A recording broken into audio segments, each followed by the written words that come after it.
Muy buenas y bienvenidos de nuevo.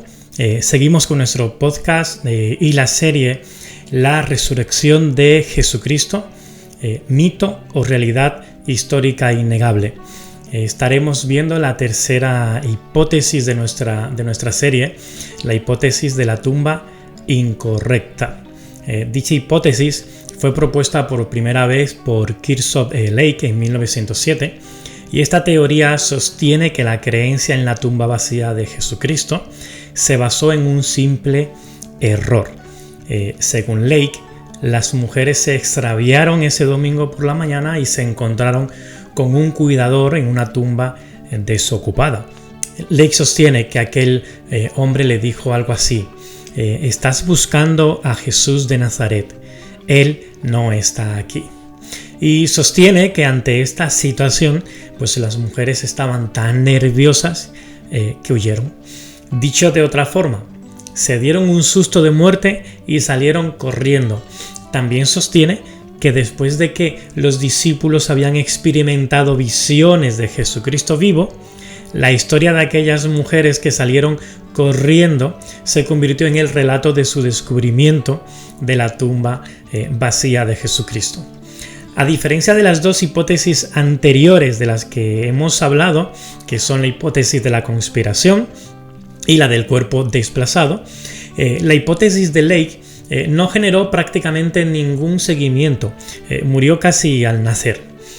Aún así, vamos a aplicarle los criterios de Matt Kuyak para la mejor explicación, aunque repito, esta es una hipótesis que realmente murió prácticamente al nacer en 1907, pero bueno, vamos a aplicarle los criterios de Matt Kuyak para la mejor explicación. La condición 1, como hemos visto en las dos hipótesis anteriores, la condición 1 de estos criterios de Matt Kuyak, la condición 1 dice: la hipótesis junto con otras declaraciones verdaderas debe implicar declaraciones adicionales que describan datos presentes y observables. Esta condición se cumple muy fácilmente en esta hipótesis. En la condición número 2 dice el criterio: la hipótesis debe tener mayor alcance explicativo que las hipótesis rivales. Bueno, la teoría de Lake realmente no explica las apariciones de la resurrección, ya que no eran visiones, era Jesucristo mismo en cuerpo y alma, como así testifican los discípulos y muchas personas que vieron a Jesús vivo después de haber sido crucificado. De manera que esta hipótesis obliga a combinarla con otras hipótesis para explicar las apariciones de Jesucristo, entre otros asuntos. En ese sentido, la teoría no tiene un alcance explicativo suficientemente amplio. Esa es la realidad. Pasamos a la condición número 3. Dice: la hipótesis debe tener mayor poder explicativo que las hipótesis rivales.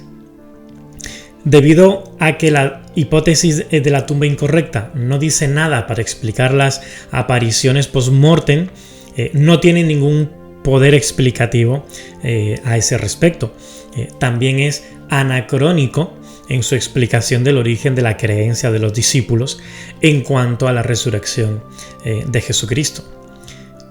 ¿Por qué? Bueno, simplemente ir a la tumba equivocada y ver a un hombre allí diciéndoles que Jesús no está allí difícilmente llevaría a un judío del primer siglo a concluir que Jesucristo resucitó de entre los muertos, especialmente si esto fue dicho por mujeres y estas afirmaciones no fueron comprobadas posteriormente. De hecho, la cuestión de la verificación revela que la hipótesis de Lake tiene un poder explicativo débil incluso con respecto a la tumba vacía, ya que cualquier verificación posterior de la tumba habría revelado el error de aquellas mujeres. Después de su susto inicial, ¿no habrían intentado las mismas mujeres volver sobre sus pasos a la luz del día? O incluso los mismos discípulos habrían querido verificar la tumba vacía, ¿no? El estado de la tumba real el estado de la tumba real, que estuviese vacía o no podría haber sido una cuestión de completa indiferencia, un detalle que les diera igual a los discípulos, sobre todo sabiendo que después ellos empezarán a jugarse la vida defendiendo que Jesucristo había resucitado. Y en cualquier caso, dado que el sitio del entierro era conocido tanto por judíos como por cristianos, los oponentes judíos de los cristianos habrían estado muy felices de señalar el error de aquellas mujeres. Hasta aquí la condición número 3. Pasamos a la condición número 4. La condición número 4 dice: la hipótesis debe ser más plausible que las hipótesis rivales. La hipótesis de la tumba incorrecta también es plausible a la luz de la evidencia que tenemos. Por ejemplo, el sitio de la tumba de Jesús era conocido por judíos y cristianos por igual en Jerusalén. Que la historia de la tumba vacía es extremadamente temprana. En la medida en que la hipótesis de la alucinación, que es otra hipótesis, demuestre ser inverosímil, a la teoría de Lake le pasará exactamente lo mismo. Condición número 5. La hipótesis debe ser menos ad hoc que las hipótesis rivales. La teoría de Lake es ad hoc porque trata la evidencia de manera selectiva y arbitraria. Por ejemplo, Lake considera la visita de las mujeres a la tumba con la intención de ungir el cuerpo como un hecho histórico y comprobado.